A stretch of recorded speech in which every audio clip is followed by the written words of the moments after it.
Tim Walz and I are both gun owners. We're not taking anybody's guns away, so stop with the continuous lying about this stuff. We have to have a buyback program, and I support a mandatory buyback program. It's got to be smart. We got to do it the right way. Do you believe in the mandatory buyback of quote-unquote assault weapons? I do believe that we need to do buyback. Let's remember Charlottesville, where there was a mob of people carrying tiki torches, spewing anti-Semitic hate.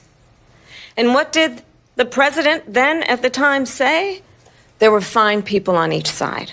And you had some very bad people in that group. But you also had people that were very fine people on both sides. You had people in that group, excuse me, and you had people, and I'm not talking about the neo-Nazis and the white nationalists, because they should be condemned totally. But you had many people in that group other than neo-Nazis and white nationalists, okay? And the Supreme Court had great courage in doing it. And I give tremendous credit to those 6 justices. There is no state in this country where it is legal to kill a baby after it's born. Madam Vice President, I want to get your response to President Trump. She was big on defund the police. In Minnesota, she went. Where do you stand on defund the police? Look, right. So here's the thing. Defund the police. The issue behind it is that we need to reimagine how we are creating safety. And when you have many cities that have 1/3 of their entire city budget focused on policing, we know that is not the smart way and the best way or the right way to achieve safety.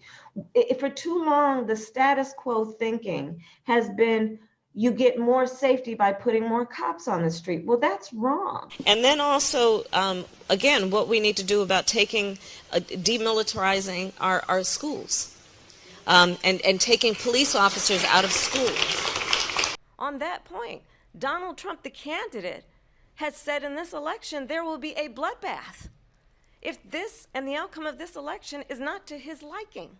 Mexico has taken over a period of 30 years 34% of the automobile manufacturing business in our country. Think of it, went to Mexico.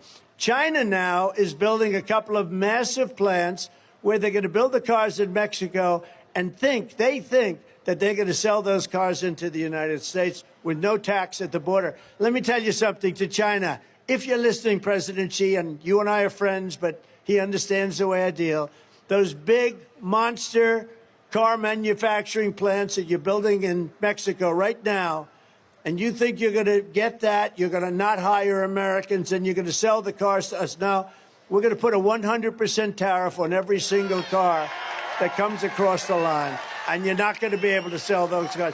If I get elected, now, if I don't get elected, it's going to be a bloodbath for the whole, that's going to be the least of it. It's going to be a bloodbath for the country. That'll be the least of it.